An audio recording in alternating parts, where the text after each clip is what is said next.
Gugurnya Ranggalawe.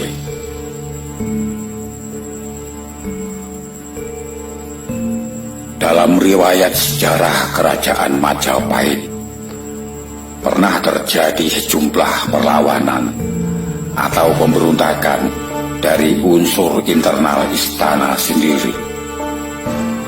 Salah satu yang paling terkenal adalah pemberontakan Ranggalawe. Ranggalawe merupakan salah satu pengikut setia Raden Wijaya yang turut merintis pendirian kerajaan Majapahit pada tahun 1293 Masehi.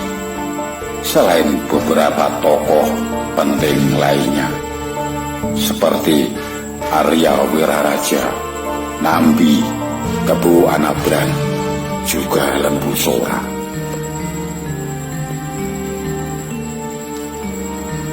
Perlawanan Ranggalawe yang merupakan pemberontakan pertama di kerajaan Majapahit diperkirakan terjadi pada tahun 1295 atau ketika Raden Wijaya alias Kertarajasa Jayawardhana masih bertahta sebagai Raja Majapahit.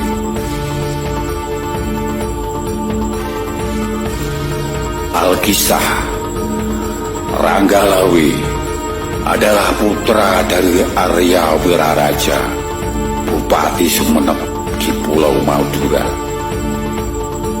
Ranggalawe dan ayahnya datang membantu Raden Wijaya yang sedang membuka hutan di dekat Sungai Brantas pada tahun 1292. Hutan inilah yang nantinya menjadi lokasi berdirinya kerajaan Majapahit. Raden Wijaya merupakan menantu dari Kertanegara, Raja Singasari terakhir yang terbunuh lantaran pemberontakan Jayakatwang. Raden Wijaya berhasil menyelamatkan diri dari insiden tersebut.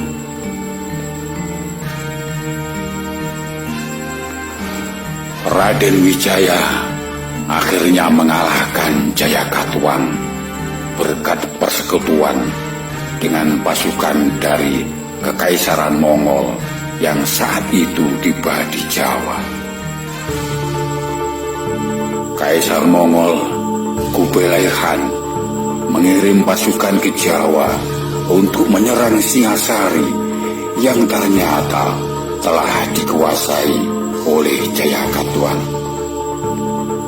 Setelah mengalahkan Jayakatwang, Raden Wijaya menyerang balik pasukan Mongol dan menghancurkan mereka.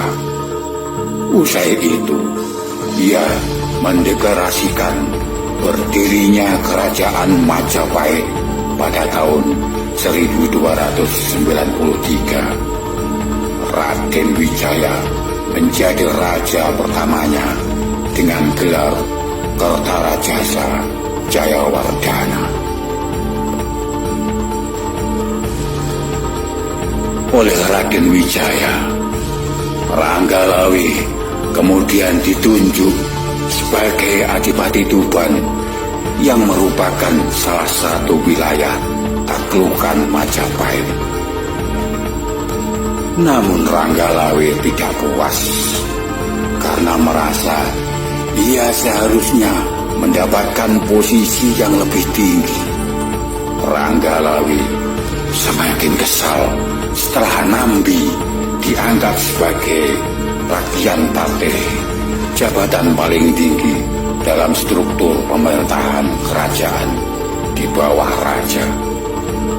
Menurut Ranggalawe, posisi Rakyan Patih seharusnya diserahkan kepada Lembu Sora yang dinilainya jauh lebih berjasa daripada Nambi.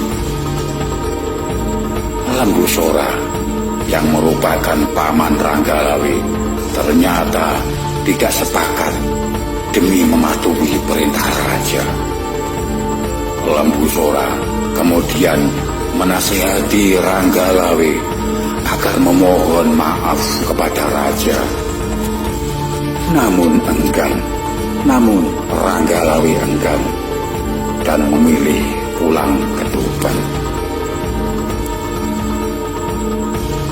Atas perintah Raden Wijaya, Nambi ditemani Kebu Anabrang dan Lembu Sora memimpin pasukan Majapahit menuju Tuban untuk menghukum Ranggalawe.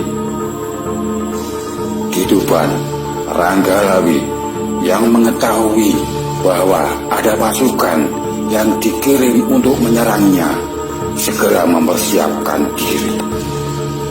Ia kemudian membawa pasukannya untuk menghadang rombongan Nambi di Sungai Tambak Beras. Terjadilah peperangan sengit. Dalam suatu adegan diceritakan, Ranggalawe berhasil menikam kuda yang ditunggangi Nambi. Namun Nambi masih selamat. Kebu Anabrang mengambil alih pimpinan perang pasukan Majapahit. Ia memerintahkan pasukannya untuk mengepung pasukan Ranggalawe dari 3 penjuru arah mata angin, timur, barat, dan utara. Taktik tersebut belum mampu mengungguli pasukan Ranggalawe. Perlu diketahui bahwa Ranggalawe adalah sosok yang sangat ulung dalam menyusun taktik perang. Pasukan Majapahit terpaksa mundur. Kebu Anabrang memacu kudanya, namun dikejar oleh Ranggalawe. Namun dalam pengejaran itu, kuda Ranggalawe terjatuh dan tercebur ke Sungai Tambak Beras. Melihat Ranggalawe jatuh di sungai, Kebu Anabrang bergegas turun dari kudanya dan menghampiri lawannya itu. Pertarungan 1 lawan 1 pun tak terelakkan terjadi di Sungai Tambak Beras. Dalam suatu kesempatan, Kebu Anabrang yang lebih piawai bertarung di derasnya arus sungai mampu mencekik leher Ranggalawe. Ranggalawe sekarat dan akhirnya mengembuskan nafas terakhir. Lembu Sora yang melihat kejadian itu tidak mampu mengendalikan diri. Lembu Sora memang berada di kubu Majapahit, tapi Ranggalawe adalah keponakan tercintanya. Maka Lembu Sora menikam Kebu Anabrang sampai mati. Kebu Anabrang dan Ranggalawe sama-sama gugur di Sungai Tambak Beras yang banjir darah akibat duel 2 kesatria tersebut. Keduanya adalah sosok yang pernah amat berjasa untuk Majapahit. Upacara kematian Ranggalawe dan Kebu Anabrang pun dilaksanakan sebagaimana mestinya, sebagai penghormatan terakhir bagi mereka. Jenazah Ranggalawe dan Kebu Anabrang disucikan, dimandikan, kemudian keduanya dikebumikan. Ranggalawe tetap dianggap menjadi pahlawan bagi Majapahit.